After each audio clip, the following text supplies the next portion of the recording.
Borderline Podcast. These are Darians. How are you? Hope you're good. Was your last week okay? Hope so. Yeah, my last week was actually a bit of a nightmare because I've been ill for most of the week. I got those terrible headaches, the ones I complained about a few months ago. They came back with the nice weather, and I was struggling. I think up until Sunday, was it was awful. Especially the mornings were terrible. I was in excruciating, not excruciating, but I was in a lot of pain. My head was killing me. It was really hard to deal with like things, you know. Um, yeah, when your head hurts, you don't really, or at least when my head hurts, I don't really think about anything else much. And it was quite sad because this week I was meant to do some more work on the please skill, or like this week in the last 2 weeks, I was meant to work on the please skill and finding reasons to live and values that I want to adhere by and things that I look up to and find stuff that's worth being grateful and living for. But then I love running and I can't run because like my head hurts. I tried and I also injured myself while running before I started getting the headaches. And then I can't or I couldn't work out almost, I mean, at all, and then the sleep was another problem where I wake up early and I don't sleep well basically, and it's not the falling asleep that's the problem, is the waking up after 3 or 4 in the morning, and not being able to have a restful sleep from then on. And then again, how do you deal with that? Like when I know that I don't know, I can't burn the energy going on a run. I can't do anything that, or like I can't do most of the things I wanted to. So it was a bit, annoying because I'm saying this as I basically wrote down my notes for the therapy session I'll have later today. And yeah, I just found it difficult to write things down because I've noticed that, where he says, have you tried, and like did you eat well? If you try to, not eat too much or too little. I I think at times last week because I was sitting on a couch or in bed the whole day. There was nothing else to do. I was kind of like snacking a bit, but then I wasn't eating. I think on Thursday last week I didn't eat anything for the whole day, and then in the evening I got some fish and chips, and yeah, I kind of went at it. Still didn't finish all the chips, which I'm very very proud of. But yeah, that's the thing. It was really strange, and it's hard. I think when and again those things that you I can't really control. Like I didn't necessarily do anything on the run last Monday when I got when I got the injury that I did wrong, or I found um being bad. I just woke up with it on Tuesday morning, coincidentally when I woke up with the headaches. So yeah, it's hard to explain that, and it was hard to explain to me, to myself. Now this is the last podcast episode that I record as a 26-year-old. I'm getting closer to the end. I'm turning 27. That's gonna be interesting. I mean, yeah, I don't know. I felt last night I was wondering what am I gonna do with my day, and I'm just gonna spend it on my own. I'll celebrate with my partner over the weekend, but on my actual birthday, I'll I'll try and go and play some golf. I was meant to play golf today, and again I can't because my legs, my hamstring still hurts. Hopefully, I'll feel better on Friday, and I can go and play a couple of rounds of golf. I might go to a deli, get some food, and that's it. Yeah, I miss my parents a lot, and I wish they were around, and I still thought about, things that happened in the past and stuff like this, and I remembered something. I have this wild memory from a birthday a few years ago, 7 years ago actually. Yeah, it might have been 7 years ago when uh, me and someone that I knew, we almost hijacked a car by accident.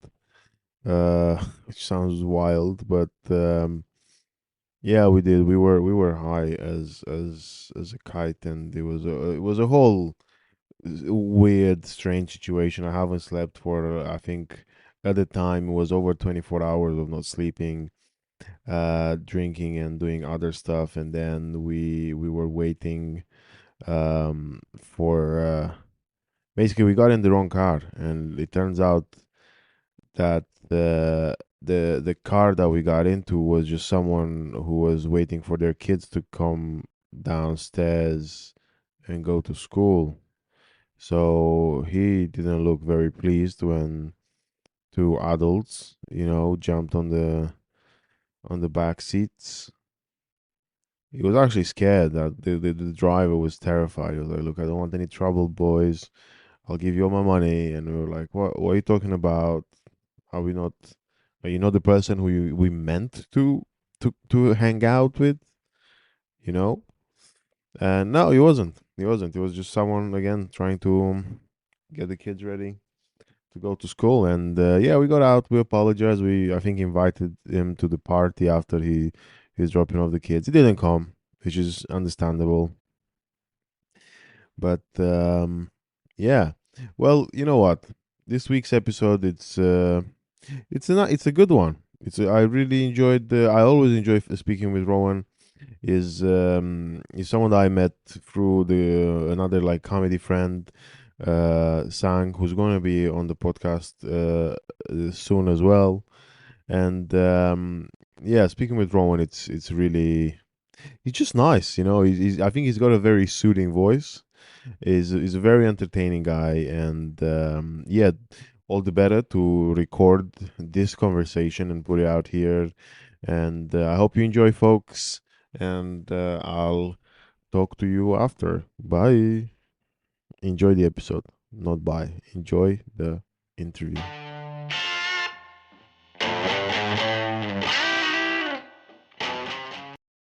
Rowan, hello. Long time no see. How you been? Hello, my friend. Yeah, very good, thanks, man. It has been a while, hasn't it? Yeah, it has been. It feels very long. I'm trying to Oh think, God, when it was the feels like last time I it's. saw you? It's going to be 6 months? It might be longer, because I didn't start. I can't remember.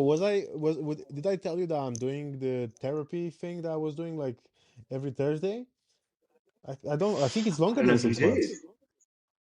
What are Yeah. we doing, mate? We need to sort this out.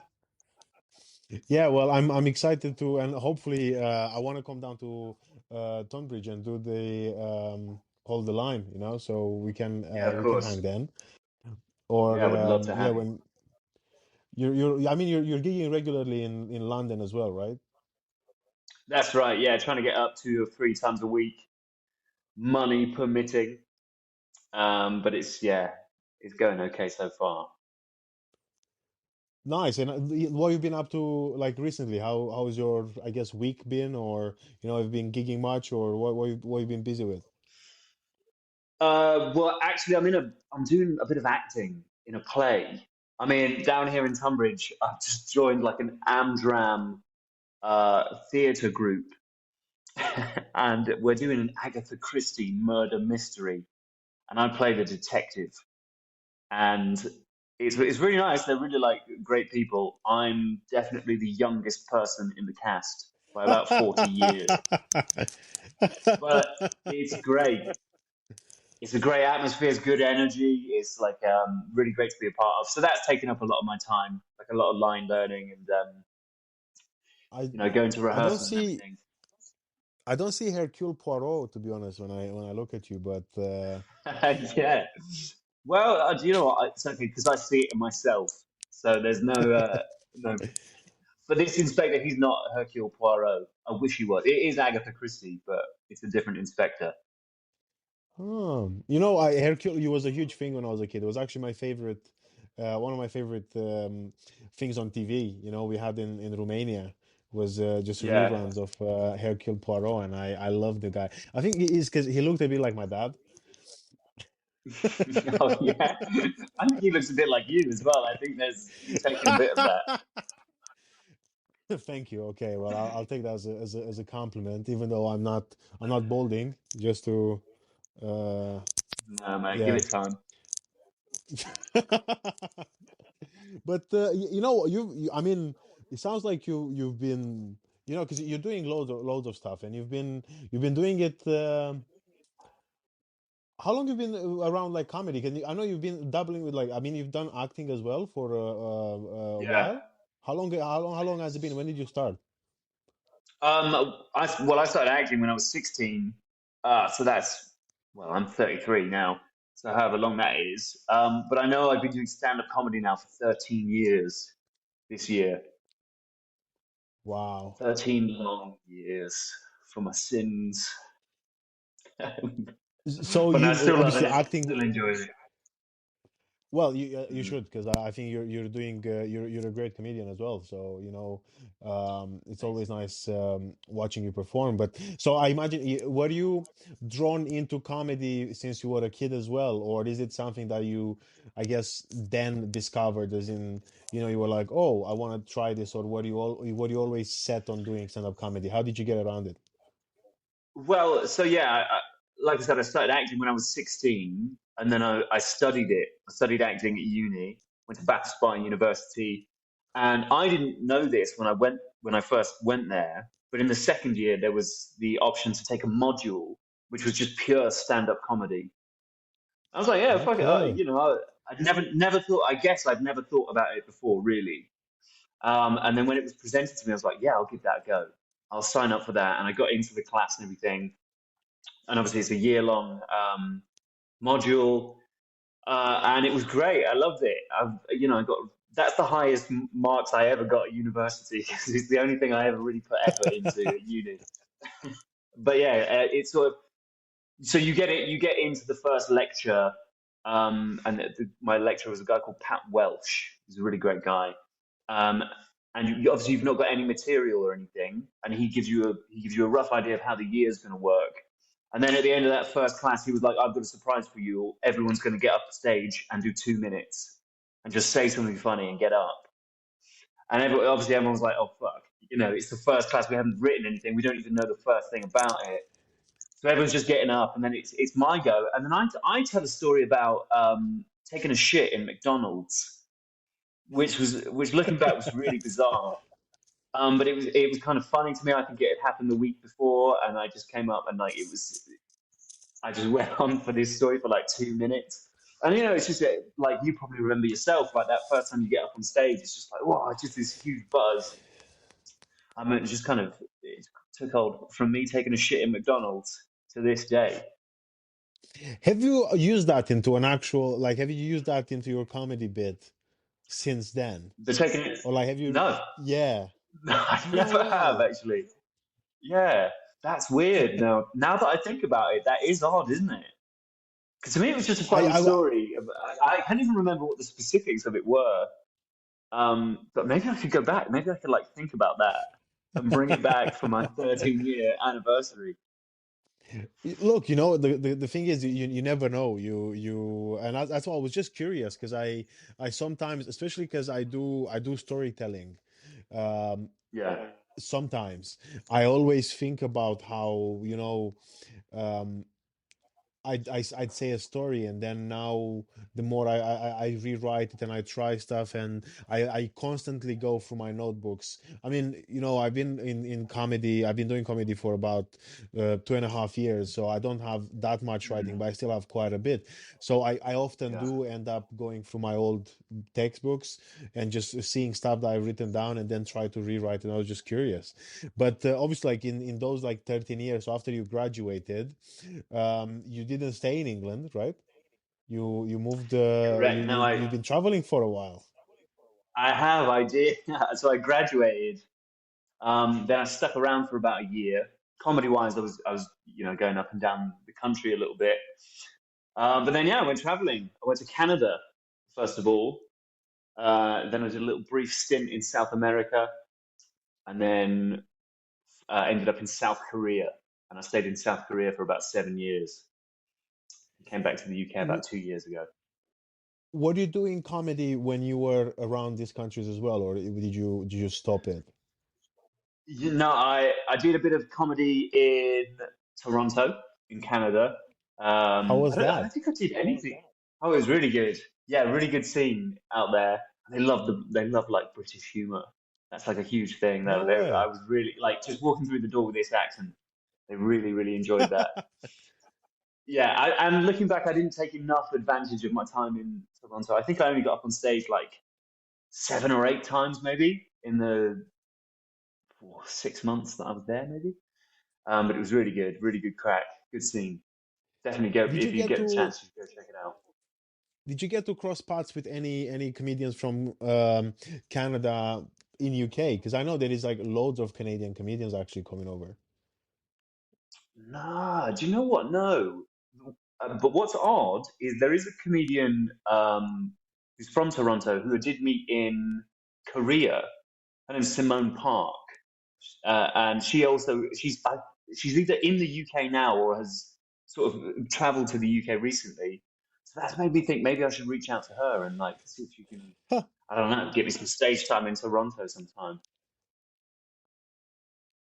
Well, what about South America? Unfortunately, I wasn't able to get on stage anywhere in South America, uh, You know, which is a big regret. what were you doing there?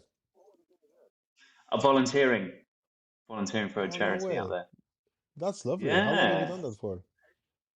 I was there for I think 4 months. God, it seems like a lifetime Wow. ago, which I guess it was. But yeah, I was out there for 4 months. Yeah, volunteering for a charity. That was a really good crack.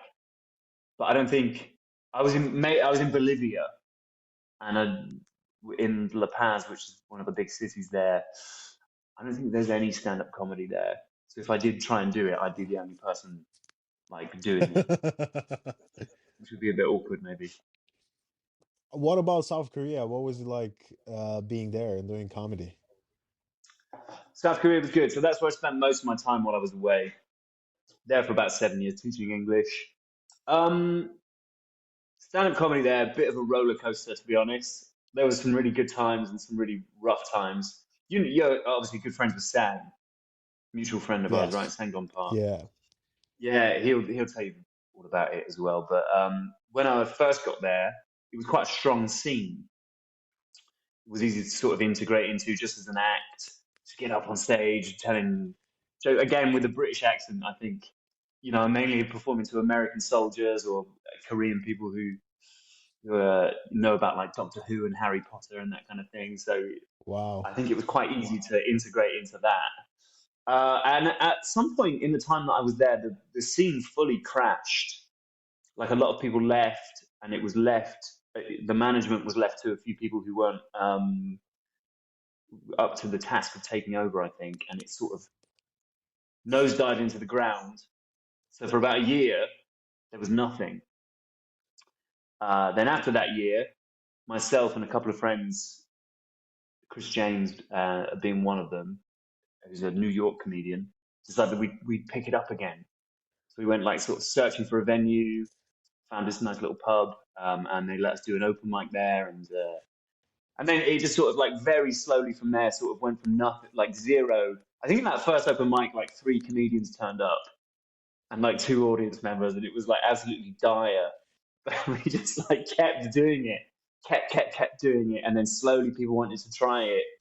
And every other open mic, you'd have like 50% of the people would be trying it for their first time, and then they'd enjoy it and stick around for a bit. And it was all like a really friendly community because we all, there's only like eight of us doing it in the whole country.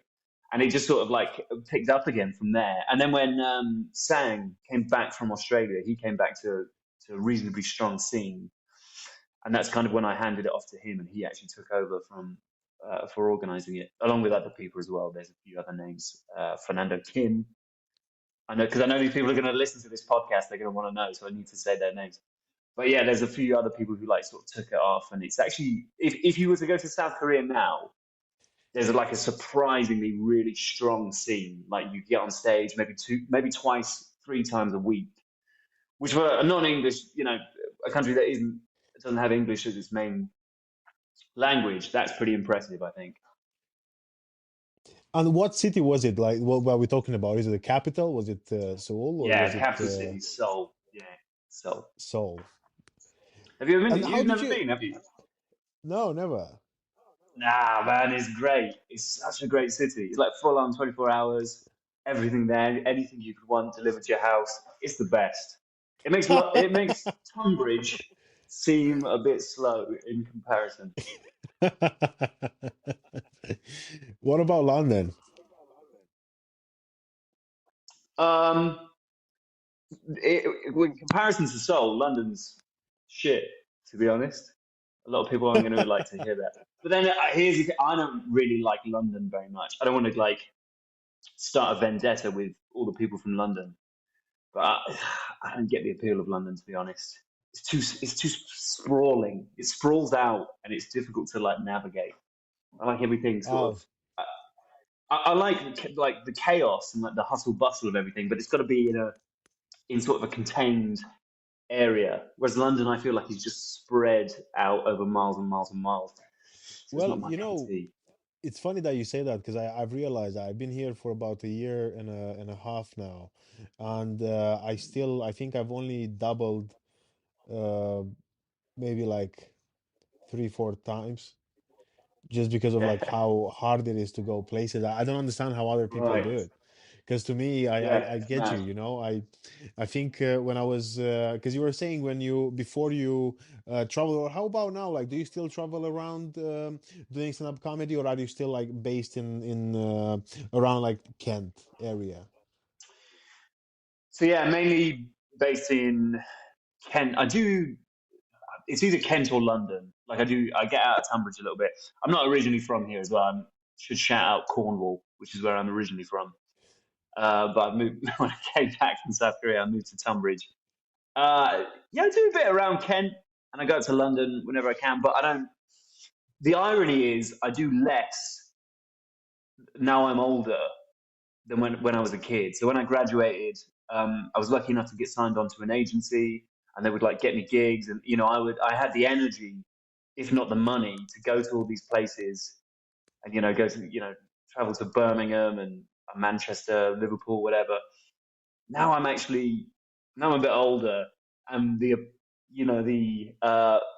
thrill has worn off a little bit. If I've got to travel longer than an hour, I'm like, fuck, no way. There's no way, man.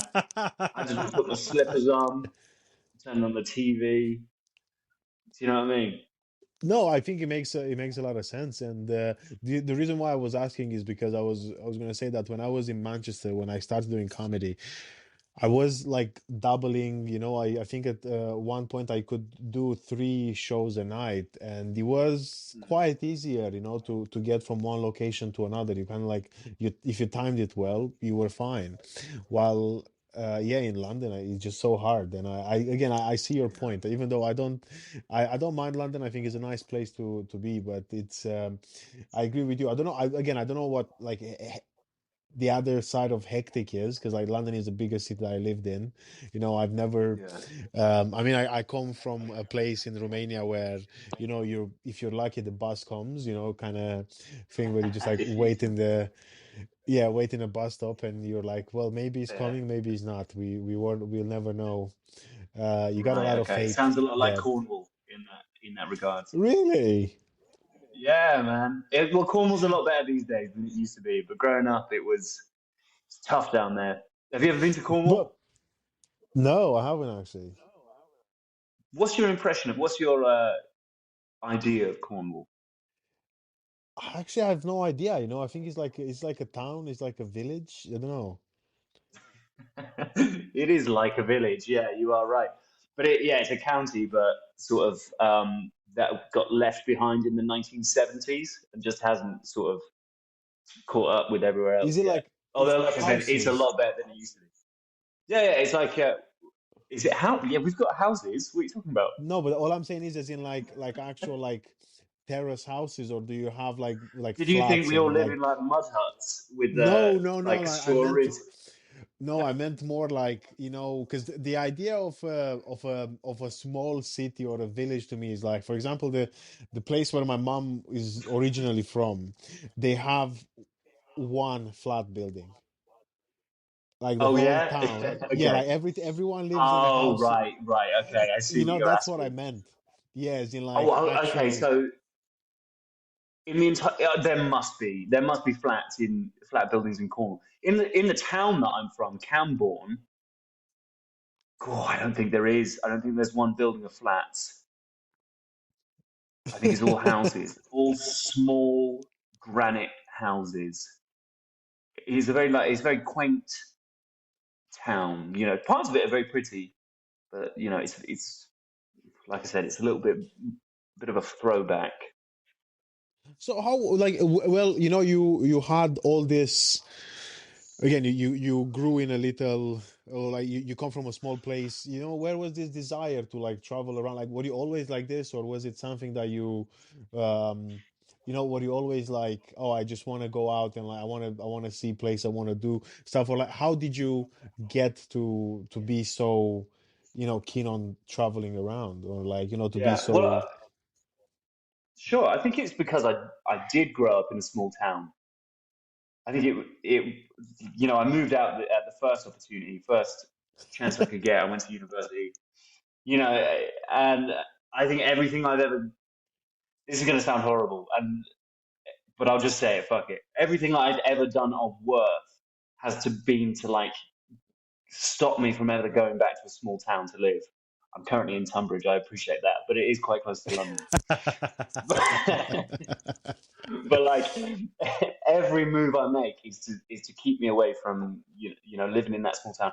I really didn't like growing up in a small town. I don't think. I Don't get me wrong, there were great things about it. Had great friends. The town itself is fine. I'm not really shitting on like it. I'm shitting on my own attitude towards it. And obviously my family and everything, love them. They're fantastic. But like I always felt like I wasn't really meant to be there in some kind of way. So the first chance I got, I moved out, and that's why I think then it was moved to Bath, which is not a great big city, and then from there it was like, oh, where can I go? Toronto, Seoul, and now almost London. But and you were talking about because I'm really curious about the whole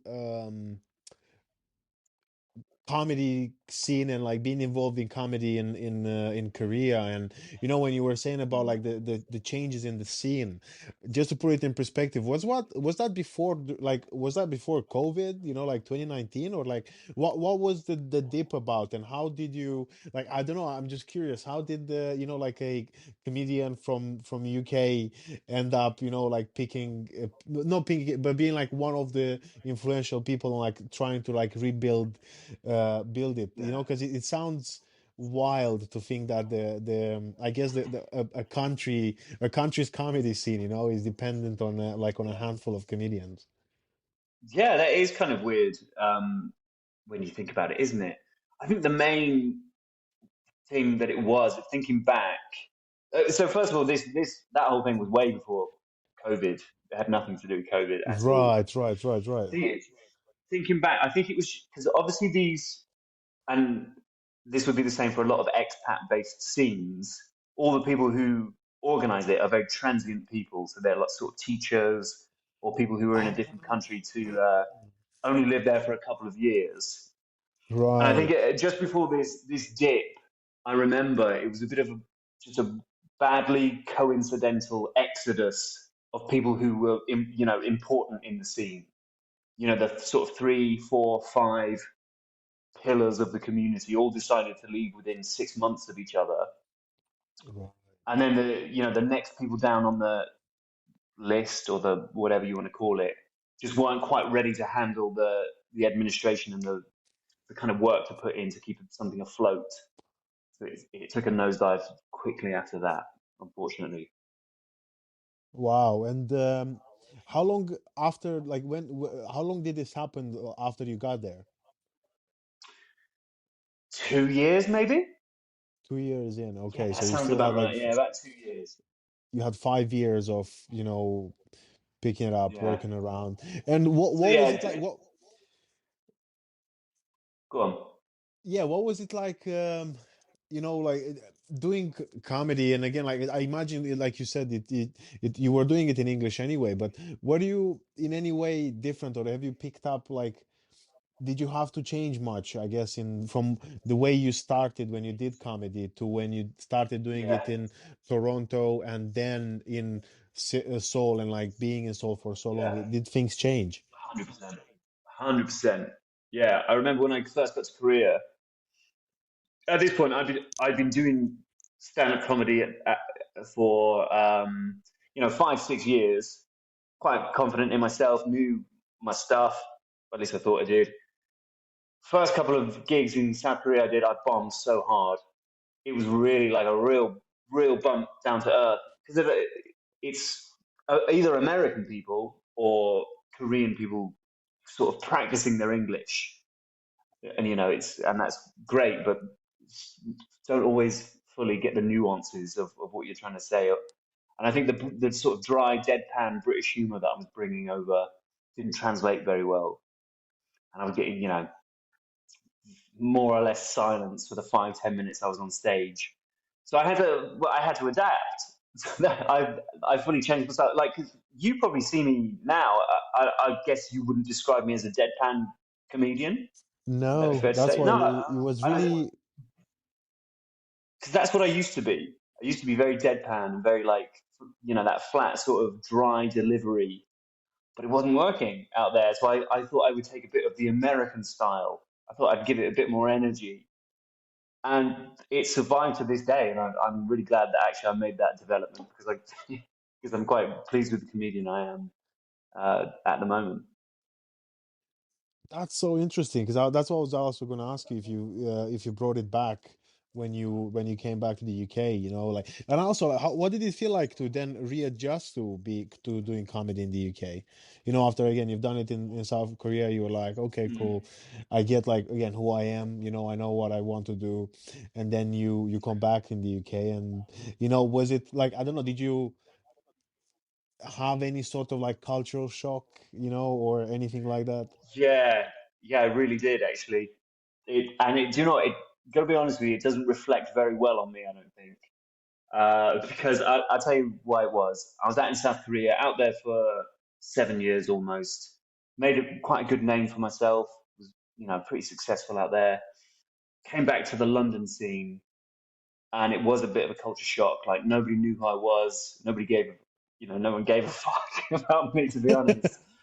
And it was hard to take.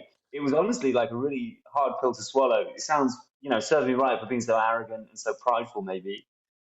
Like, really, yeah, it was tough to sort of be offered 5 minutes at an open mic, and just sort of like not really, no one really caring about who you are, or the style of jokes you're telling. And I was obviously, as a hangover of being in Korea, I was telling jokes about being in Korea, Yeah. which again is a bit like, has a bit of a barrier to it for people here. And that was tough. That it almost made me quit comedy. So this time, sort of 18 months ago, I was like, In fact, I did. After I was at Backyard, no, not Backyard, no, Up the Creek, the Gong Show they do there, and I got up, and I don't think I made it to 3 minutes, and I got off stage, and I was like, oh geez, that's it, that I quit, and I drew a line under it in my head at that point. And then it got to about 3 months after that, and I was like, all right, I'll give it one more go. I'll have one more, I'll work hard at it. I'll try and get my ego, because that's what it was. It was an ego problem. Get my ego under wraps, and I'll start again. And really glad I did. Really, really glad I gave myself that sort of check. And now here we are. Now I'm in Tunbridge, bringing But I comedy to the think, masses. I think what you said, it sounds, it is very honest, and it's very, like, if anything, it's very beautiful to say about, like, the, because I think it's such a, I get the scary thing where, the moving around and being like, oh, how come, like, now I have to ask for spots again, or like I have to, Yeah, pretend that I haven't done, not that I pretend I haven't done this before, but I have to, let people to, like, re-acknowledge me. Because look, I think only moving from Manchester to London, and again, not with only with like 6 months of experience in comedy, and I found mm, it at many points, and even to this day, I sometimes get like brokenhearted. I'm like, oh God, but like, because I feel like in those 6 months, I was just like this, on a basically, this is no video or yeah, podcast, but anyway, I felt like I was on a trajectory up. And then since I yeah. moved to London, I just feel like, if anything, is just stagnating, Yeah. and at It's times tough, I'm just, man. and It's tough. so I can only imagine what it was like for you. I can only see how it feels, and I agree. I think sometimes when you, and I imagine as well, because like, what was your, because by the time when you, obviously, you were doing the comedy in Korea, what are you doing, like, how what kind of, like, audiences are we speaking when you were doing your shows? Like, how many people were you entertaining? Or like numbers wise, it really varied. So there would be the shitty open mics and the small venues with 8 or 9 people showing up. But we sometimes we would go upwards of 200 people. We had a couple of quite big venues there, and 3 or 4 times we would pack them out. This is obviously before Corona and everything. So it did vary quite a bit, but generally in that last 2 3 years I was there, when Sang and Fernando had sort of taken over, and they were quite good at promoting it, which was something the social media stuff I'm not very good at, but those guys were. They were bringing in those big crowds, really coming up to like 70, 80 people sometimes. 200, I think, was the most that we ever had in one room. And it's a great feeling, isn't it? You get all these people in, and the energy of the room is really great, and you go up and smash it out of the park, and it's a really great feeling. So yeah, it is a bit of a roller coaster. Well, you see, and that's what I was gonna say, from that, to because I noticed it. Like, look, for example, I did the Up the Creek a couple of months ago, and luckily I did well, and I got through. And then a week later, I ended up doing a gig in front of three people, and I was, and I just felt so good about myself for a week. And then Yeah, that night happened, and I was like, oh God, like, what is happening? I get it. I feel like it's a constant, just feeling of, like, I don't know, feeling kind of daunting, when yeah, I do something, I'm like, oh my God, what is, because it's so hard to kind of like see progression, or like to see in a linear way, in a traditional, I guess, yeah. way. But like you said, it sounds amazing that, you've done it, you got back, you know and yeah. So what is, how's it been like since? Or like, what was the reason why actually you went, like, I'm gonna give it another try? I was more sad without it. As sad as the comedy was making me, once I had given up and drawn a line under it, I was worse off.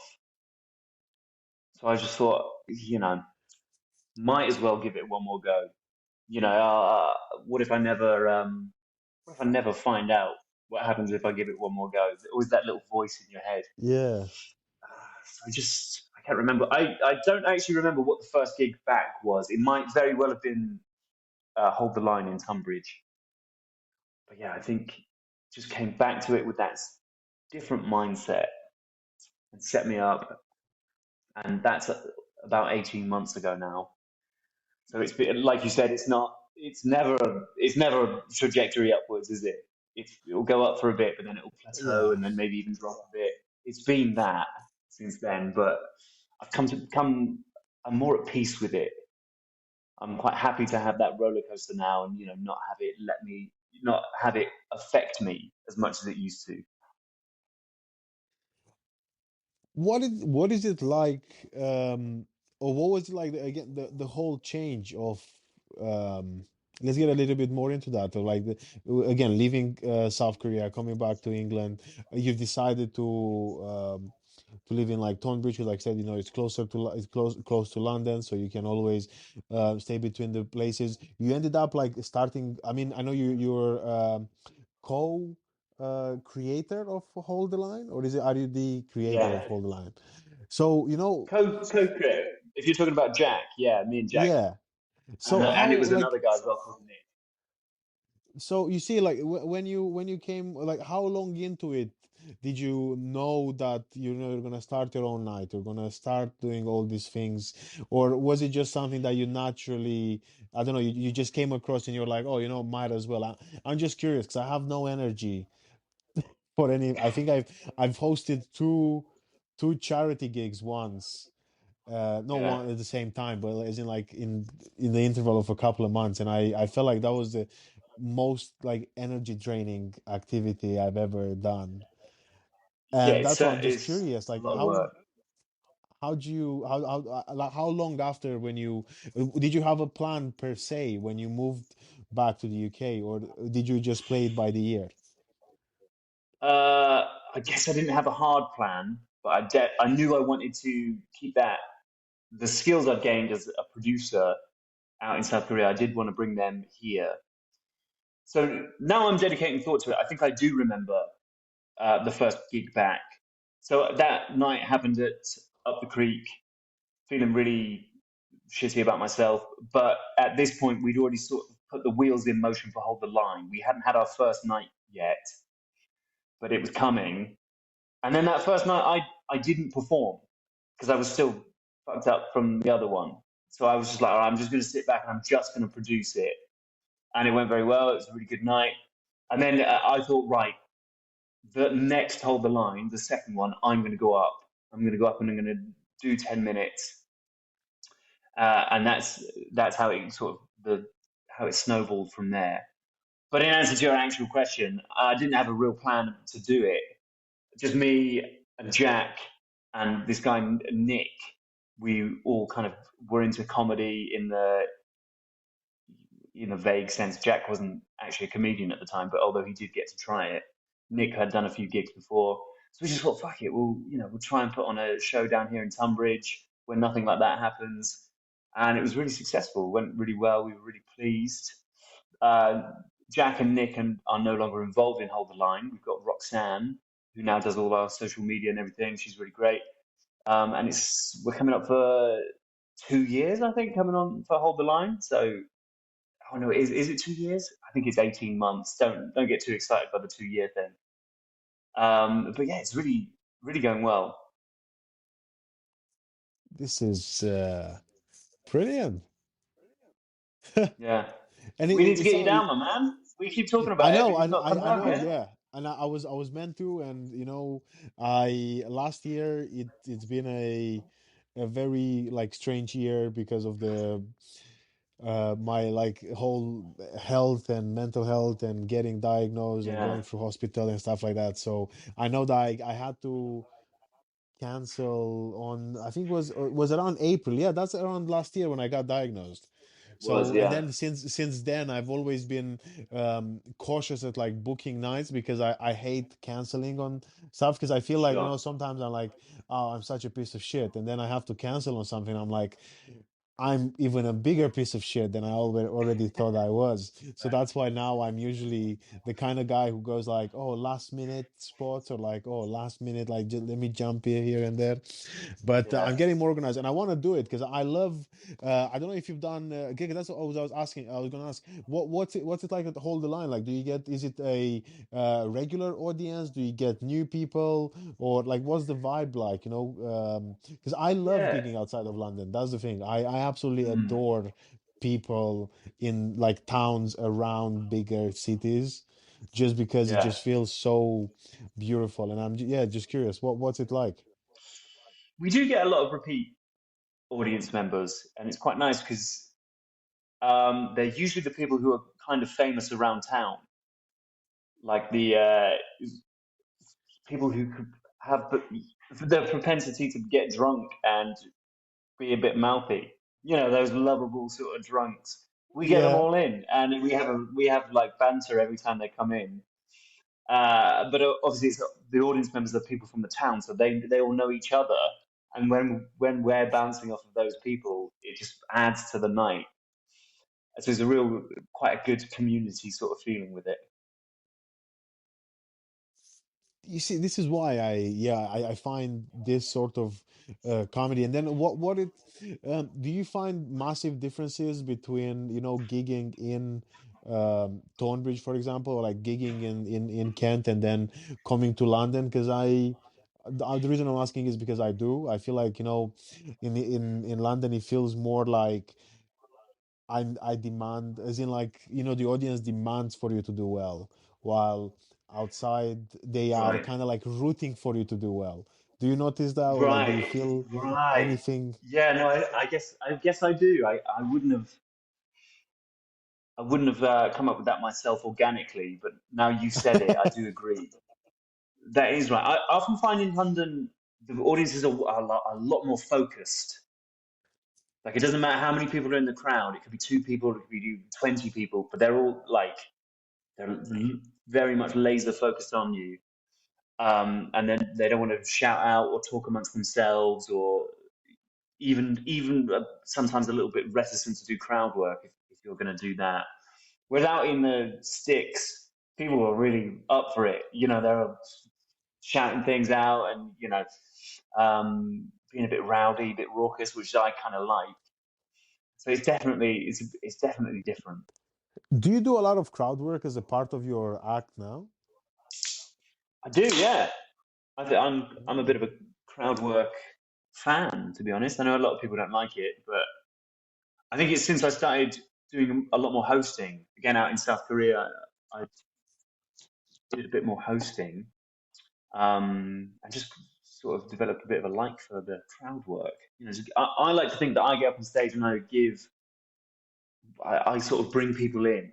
That's what I want to achieve when I go up. I want people to be in with me. I don't necessarily want it to be them watching a performance. I want to feel like they're part of it, like it's almost a collaborative Oh. sort of thing. So I like asking people questions and maybe playing jokes on people, that kind of thing. How come? Because, like, to me, I'm usually very much like, you listen, like, be quiet and listen, Yeah. and that's how I kind of roll. Like, how did you get to that? Like, because obviously you actually mentioned that when you started doing comedy, you were very like deadpan, which is actually so wild to think Mm. now. Because again, I didn't know you then, and Yeah.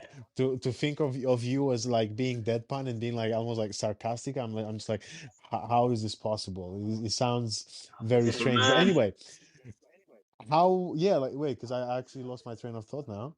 But my question is like, how did that happen? Well, I think it was from doing hosting. So as a host, you've got to be able to chat to the audience, get the energy in the room up. So there's an element of that, but I also really like clowns.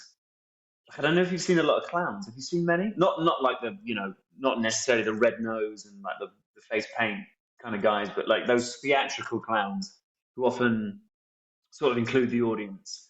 Yeah. For example, I went up to Edinburgh just gone, and I saw an amazing clown called Claire Woolner. I think she's an American lady, but she was absolutely brilliant. And she's on stage and she's performing, but at times she brings members of the audience up to do separate bits, and it felt like we were performing with her. And that's what I want to bring to a performance. I want people to feel like they Interesting. could shout something out at me if they wanted to, and I'd be able to sort of have a conversation with that, and it'd be like a really positive experience. I'm not going to tell them off for shouting anything out. That's kind of what I want to bring to my comedy. It doesn't always work out because audiences can be quite shy, but that's what I'm trying to do, at least. what? How does it? When you go on stage, and I don't know. Again, look, if you don't want to answer this, is fine because it's just a pure curiosity. But how much do you know that you are going to do on the night? Like, are you the sort of comedian that's like, you know what, I already know what I'm gonna do. I know the sort of like interactions that I'm gonna have. And the reason why I'm asking you this question, I'm gonna ask you like the second question as well now, which is again, when, like you said, when the audience isn't is shy, is more shy than you expected. How do you bounce back from it, or like what's your next focus? How do you get back on Sure. track, I guess? So, in answer to the first question, I definitely know the points at which I'm going to open it up and sort of bring people in a little bit. I know the lines that they are. However, with the second question, of course, not everyone's going to want to take part, are they? They've, I get it. These people have turned up. They want to sit down. They want to watch a stand-up comedy show. They don't want me asking them how often they sexed their husband or whatever. Like, not everyone's going to want to take part, and that's completely fine. What I think a lot of people get wrong about crowd work is they go for the sort of roasting. They'll roast an audience member, or like, and then kind of be a little bit shitty if they're not providing the stuff that they need for their comedy to work. So I like to keep it very positive. I'll only ever say nice things to an audience member, even if they're being a bit of a dick. It's I'll Interesting. I'll meet that with love and with understanding. So if someone's not giving much, I won't press it. I won't press the issue. I won't. I'll bring it back to me and try and say something nice, even if it's not necessarily funny. I'll try and inject something positive in the room. Like if I'll say, "Oh, lady down the front here, what's your name? Joanne. Cool. What do you do for a living?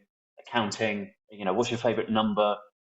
And she'll be like, "Oh, 5 or whatever." And I can tell I'm not getting much. I'll just try and say, "Well, like, hey, thank you so much for all the banking you do. This country's economic system is really thriving thanks to people like you." Obviously, sarcasm there, but like, it's just sort of about I'll be keeping it positive as much as I can. That's interesting because I don't know if you've seen in the comedy circuit. I've seen a lot of old comedians, as in like much again, you know, experienced comedians, like yourself, that were talking about how apparently there is like a sort of a trend of comedians trying to get those, like you said, those like roasting interactions, and it's Mm. kind of like almost like chasing the next clip or the next like viral moment, that you kind of Yeah, forget about, like you know the night that you're actually on. So it's actually right. quite Yeah, interesting to hear that from you. And I think now, yeah, you just kind of answered the idea of like, whether like you're looking for those moments, but as in like you're looking for like what sort of things are you looking from the crowd? Because also I'm wondering, when you do perform in front of regulars, like you said, when in Tonbridge, and you're like, oh, these people know these people because they've been here before, etc. Do you mm. like feed from that as well, like by the fact that you've already spoken to this person, I don't know, a couple of months ago, like, oh, you Yeah. already know these people? Are you like, how much do you know, I guess, about the regulars? Definitely enough, because what I think is it's easy to work off like the stereotypes of people. Like if someone's if let's just say pick a name at random here, Joe has come and she's pissed up and she's sitting at the back of the room and she's shouting stuff out. It's so easy to just bounce off of that because we've all known a woman in our hometowns who like used to get pissed up and get Larry down the pub. So it's just so easy to like, bounce off of that and have fun. Joe's having fun, I'm having fun, the audience is having fun.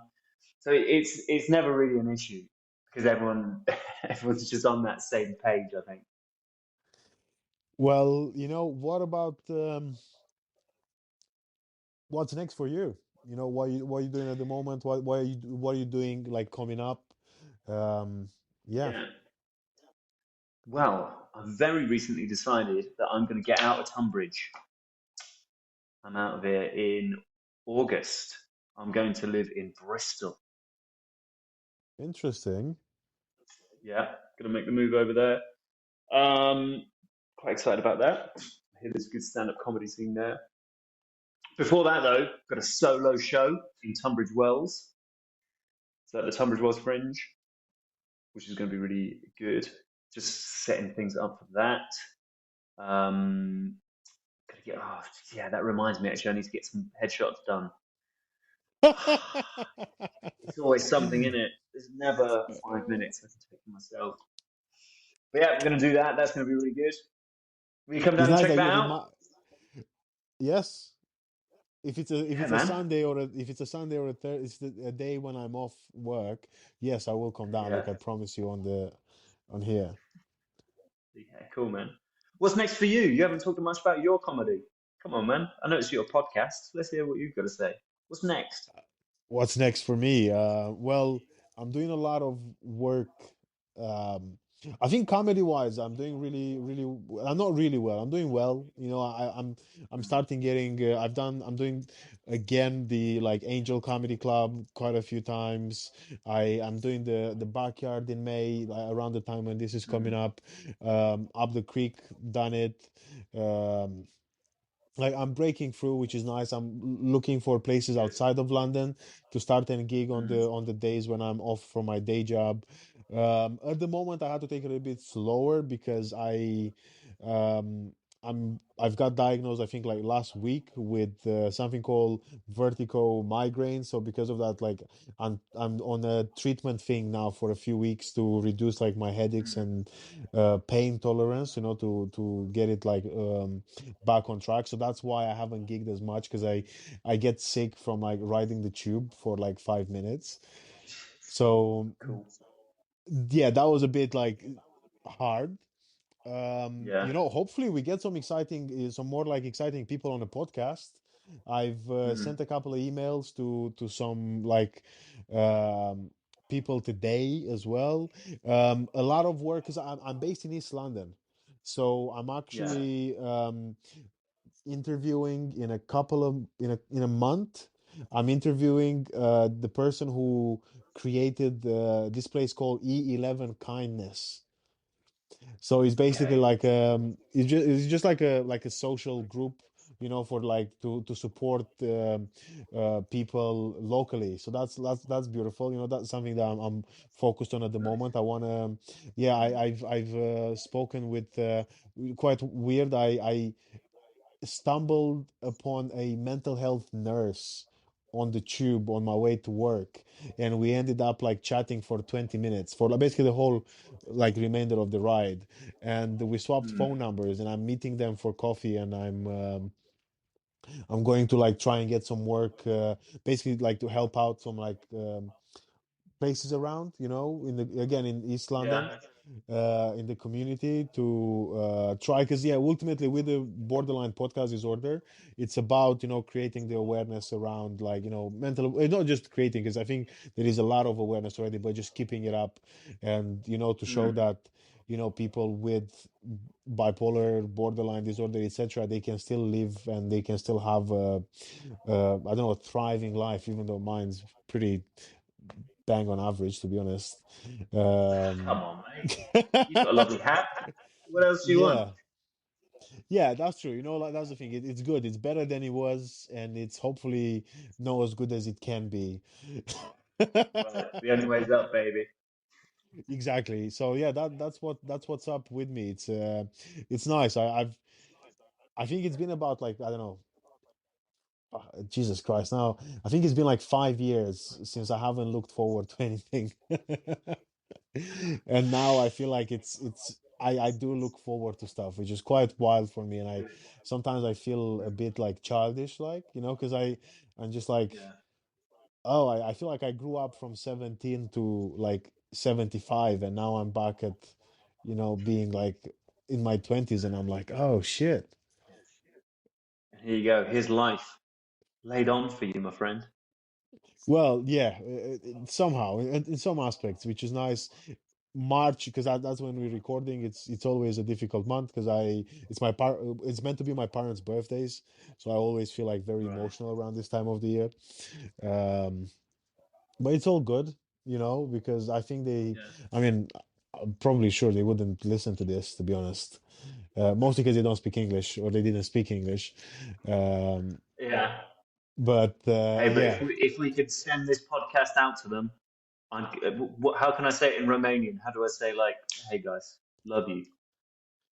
Oh, well, you know what? You can say it to like my family because I think my sadly we I love you. It's vă iubesc. Vă iubesc. There you go. Yes, and if you do any shows in Bucharest or any other city in Romania, just close with that. Yeah, okay. Vă iubesc. Have you Got it. ever I'll have them considered? in the palm of my hands.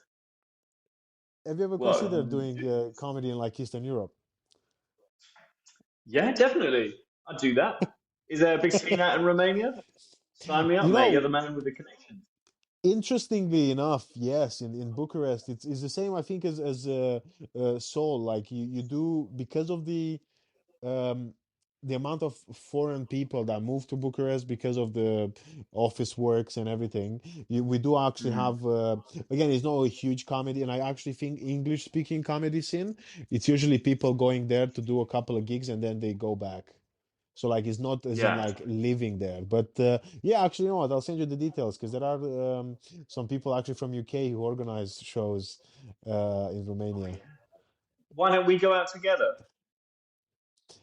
Yeah, I'd be down for that. You and Sang, the three of us, get over there, have a go on the shows. I can't imagine. I would love to. I know Sang loves Romania. Um, Yeah.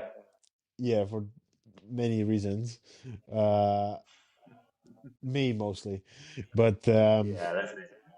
yeah, I would be down for that.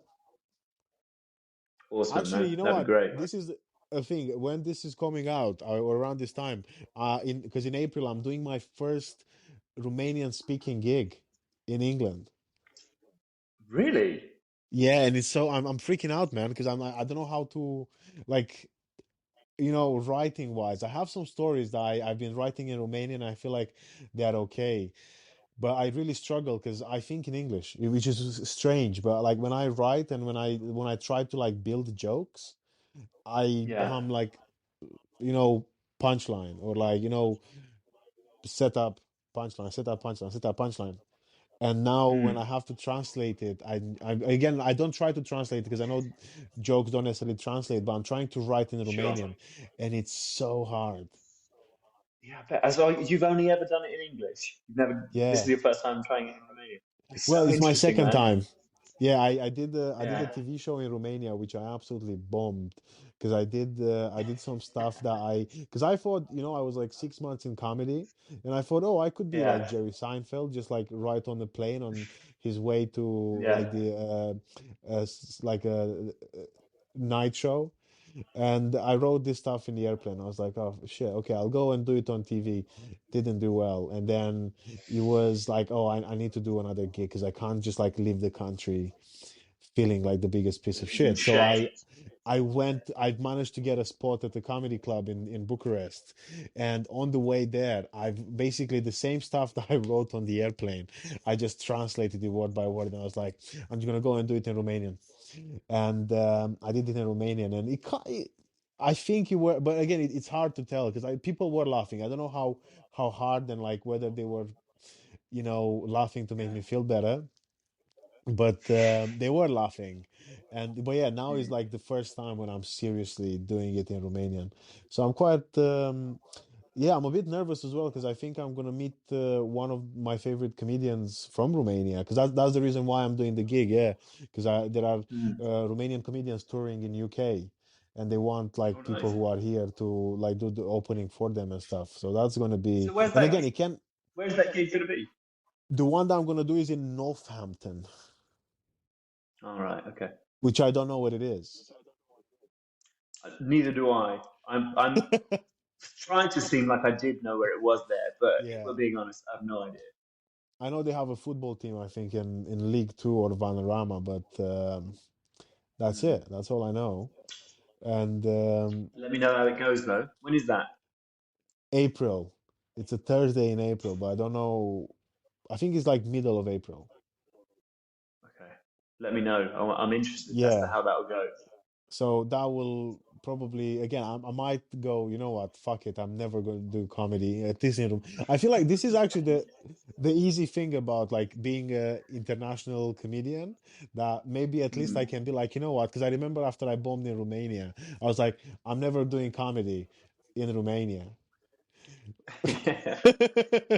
Cross that country off the Yeah, I'll be list. like, you know what? I'm never doing comedy in Romanian. So I feel like I don't know if that's gonna be the feeling that I'm gonna bring out, but who knows? Anyway, now you know what? I loved chatting with you, and again, it's been too long, that for sure. You know, I've never said this Definitely, before man. on a podcast, but it's definitely been too long. And before you go to Bristol, but yeah, I want to come down to the hour. Okay, so again, I'd love to come down there. Well, now, if anyone or if anyone who is listening to this, thank you. Shout out to the average of 150 odd people listening to every episode so far. If those people want to follow, if they're like really keen on, checking your workout, where do they find you? Like, where are you most active? Well, I'm, as I've said, terrible at like social media. You can get me on my Instagram, Rowanini90. That's Rowanini 90. Get on there because I'm going to publish my uh, promote my show on that. So if you guys can get down to Tunbridge Wells, come check me out.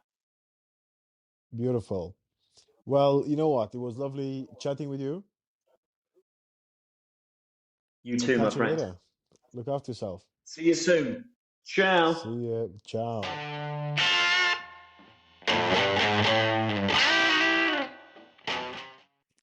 Hey, how was it? Did you enjoy it? Actually, I forgot to mention at the beginning. I have done since then. The Tonbridge gig was brilliant. It was one of my favorite nights. Really, I think Rowan is doing something wonderful. Sadly, I think the last one is gonna be in a couple of weeks. No, couple of weeks, but like in June or July.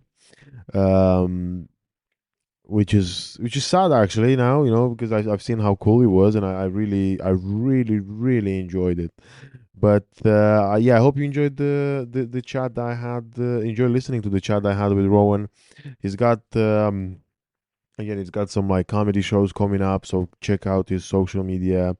But yeah, he's also doing acting. He's doing like he's actively like he's doing more acting at the moment, and he's doing all these really interesting things. So yeah, check him out, check out his work, and thank you all for tuning in. Hope you're coming back next week, and stay skillful, and look after yourselves. And I'll talk to you soon. Bye bye.